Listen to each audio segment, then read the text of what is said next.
Assalamualaikum warahmatullahi wabarakatuh. Segala puji bagi Allah yang masih memberikan kita nikmat iman, nikmat sehat, sehingga kita masih bisa belajar kembali sampai dengan hari ini. Sebelum kita mulai, mari kita sama-sama membaca doa sebelum belajar. Bismillahirrahmanirrahim. Raditu billahi robba wa bil islami dina wa bi muhammadin nabiyya wa rasulah. Rabbi zidni ilma warzuqni fahma. Ya Allah, kami ridho Allah subhanahu wa ta'ala sebagai Tuhanku, Islam sebagai agamaku, dan Nabi Muhammad sebagai Nabi dan Rasul. Ya Allah, tambahkanlah kepadaku ilmu dan berikanlah aku pengertian yang baik. Amin, amin ya robbal alamin. Baik teman-teman, untuk kesempatan kali ini Miss Filza akan menyampaikan materi tentang perasaan stres selama belajar di rumah. Apa yang kalian rasakan sekarang setelah hampir 1 tahun menjalani belajar dari rumah? Sedikit banyaknya, beberapa dari kalian pasti pernah merasa stres.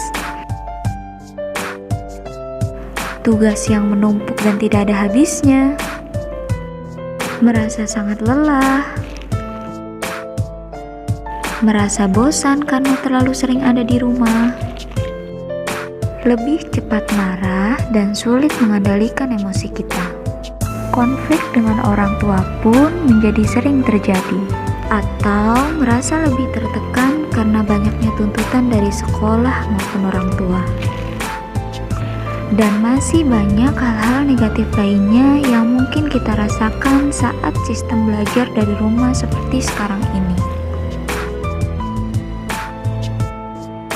Teman-teman semua, perasaan sedih, stres, bingung, takut, atau marah saat krisis seperti sekarang ini, itu adalah hal yang wajar.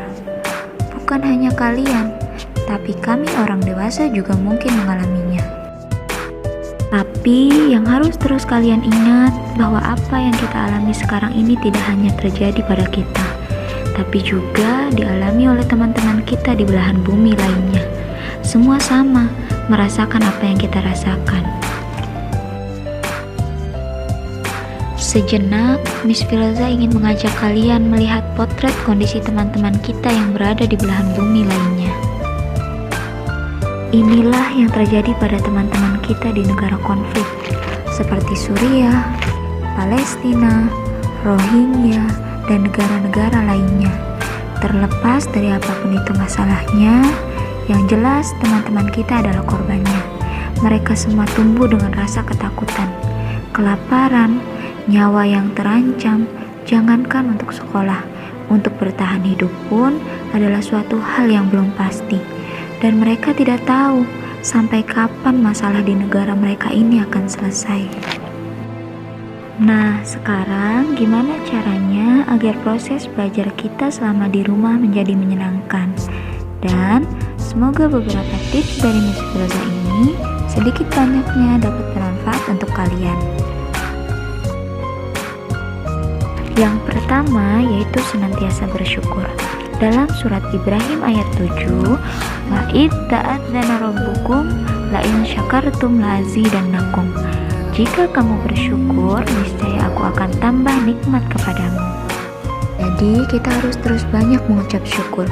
Walau kita dengan kondisi seperti ini, kita masih bisa berkomunikasi dengan baik, hidup dengan baik, dan belajar dengan nyaman tanpa dibayangi dengan konflik. Alhamdulillah, negara kita masih diberi keamanan dan kenyamanan. Yang kedua yaitu jalani dengan sabar dan ikhlas. Suka tidak suka, mau tidak mau, ini adalah kondisi yang terbaik. Belajar dari rumah untuk menghindari resiko penularan virus COVID-19. Lalu yang ketiga yaitu stop mengeluh dan jangan merasa gabut. Karena mengeluh hanya membuang energi dan mematikan kreativitas kita. Tidak ada istilah gabut dalam kamus seorang muslim. Hindari aktivitas-aktivitas yang tidak mendatangkan manfaat. Ingat, waktu yang kita jalani nantinya akan dimintai pertanggungjawaban oleh Allah di akhirat kelak. Ingat hadis yang sudah sering sekali kita dengar, yaitu ingat 5 perkara sebelum datang 5 perkara.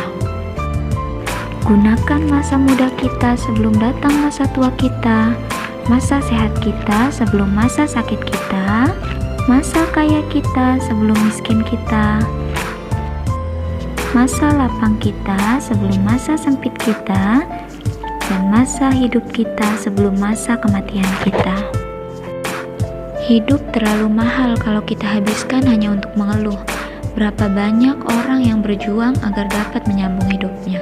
Jangan sampai kita akan menjadi orang-orang yang merugi di dunia, terlebih lagi nanti di akhirat. Yang keempat, tidak mencela keadaan. Daun yang jatuh pun sudah atas seizin Allah. Pandemi COVID ini pun adalah takdir dari Allah. Jangan sampai kita mencela, berkata yang tidak baik, mengutuk dan marah terhadap apa yang sudah menjadi ketentuan Allah. Karena itu hanyalah sifat orang-orang yang putus asa. Jangan menambah tabungan dosa kita dengan marah-marah tidak jelas. Jalani saja dengan ikhlas dan sabar. Semoga ini bisa menjadi ladang pahala kesabaran bagi kita. Dan yang terakhir adalah banyak-banyak berdoa. Seperti yang kita tahu, doa adalah senjata bagi seorang mukmin. Minta kepada Allah agar wabah yang kita alami ini segera Allah angkat, sehingga kita dapat kembali ke sekolah dan belajar seperti biasa, bertemu dengan teman-teman dan guru yang mungkin sudah sangat kita rindukan. Baik, sampai di sini dulu materi kita kali ini. Semoga bermanfaat untuk kalian dan sampai jumpa pada materi kita berikutnya. Wassalamualaikum.